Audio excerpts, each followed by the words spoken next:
आप अपनी बेटी के हाथों फिर लुट गए हो। ये कोई माफी मांगने नहीं आए, बेटे की मशूकी को रिश्ते में बदलने आए हैं। उसकी मोहब्बत और इतनी गहरी बात है। मोहब्बत भले ही दूसरी हो, लेकिन इश्क पहला है।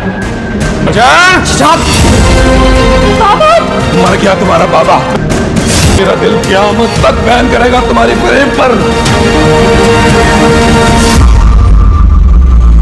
मोहब्बत आप अपनी बेटी के हाथों फिर लुट गए हो। ये कोई माफी मांगने नहीं आए, बेटे की मशूकी को रिश्ते में बदलने आए हैं। उसकी मोहब्बत और इतनी गहरी बात है। मोहब्बत भले ही दूसरी हो, लेकिन इश्क पहला है। मर गया तुम्हारा बाबा। मेरा दिल क़यामत तक बैन करेगा तुम्हारी फरेब पर।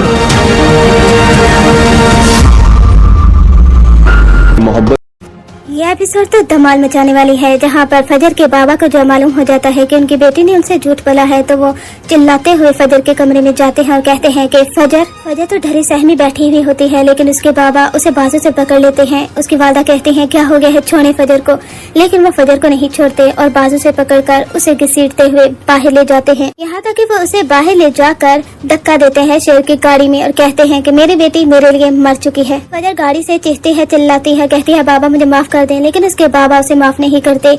यहाँ तक कि फजर गाड़ी से बाहर भी आती है और कहती है कि बाबा एक बार मेरी बात तो सुने, आप मेरे हाथों से किसी का कत्ल करवाना चाह रहे थे। मैं ऐसा कैसे कर सकती हूँ बाबा, मैं अपने हाथों को खून से कैसे रंग सकती हूँ, एक पेशेंट को मारकर क्या सारी जिंदगी में सुकून में रह सकती थी। आपको सिर्फ और सिर्फ ये चीज नजर आई कि वो दुश्मन का बेटा है, लेकिन ये नजर नहीं आया कि आप अपनी बेटी के हाथों एक गुनाह करवाने जा रहे थे। लेकिन उसके बाप के सर पर जू तक नहीं रेंगती, यानी उसे किसी चीज का असर नहीं होता और कहता है कि बस मेरी बेटी मेरे लिए मर चुकी है। उसे धक्का देते हैं, फजर जाकर टकराती है शेर के कंधे से। शेर कहता है कि आप लोगों को क्या हो गया है, क्या आप अंधे हो चुके हैं, कि आपको अपनी बेटी की मोहब्बत नजर नहीं आती और मैं यहाँ पर दुश्मनी को खत्म करने के लिए आया हूँ, लेकिन आप सिर्फ और सिर्फ दुश्मनी को बढ़ावा दे रहे हैं। बरसों पुरानी दुश्मनी के नतीजे में आप अपनी बेटी को क्यों कसूरवार ठहरा रहे हैं।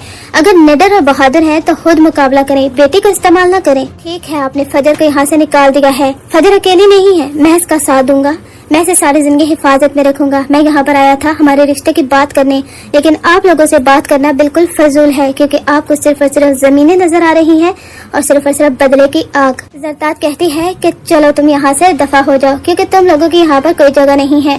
हो तो तुम दुश्मन के बेटे ना, हमारी बेटी ने भी यही सबूत दिया है, इसने तो साबित कर दिया है कि दुश्मन से बढ़कर ये हमारी अपनी दुश्मन निकली है। जरदाद बेगम कहती है क्या देख रहे हो, निकालो अपनी बेटी को घर से बाहर। इसके बाद फजर के बाबा फजर को हमेशा के लिए निकाल देते हैं। इधर फजर को गाड़ी में बिठाया जाता है।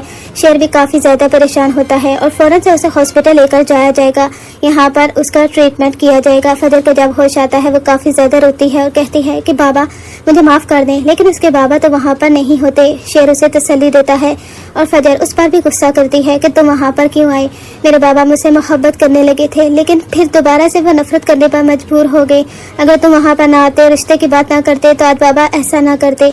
लेकिन शेर कहता है कि मुझे माफ कर दो फजर, मुझे नहीं मालूम था कि तुम्हारे बाबा तुमसे इस हद तक नफरत करने पर मजबूर हो जाएंगे। इन सब का कसूरवार मैं हूँ। मैं वादा करता हूँ तुम्हारी खोई हुई इज्जत, तुम्हारा वकार, तुम्हारा सब कुछ तुम्हें लुटा कर रहूंगा। तुम्हारे बाबा तुमसे मोहब्बत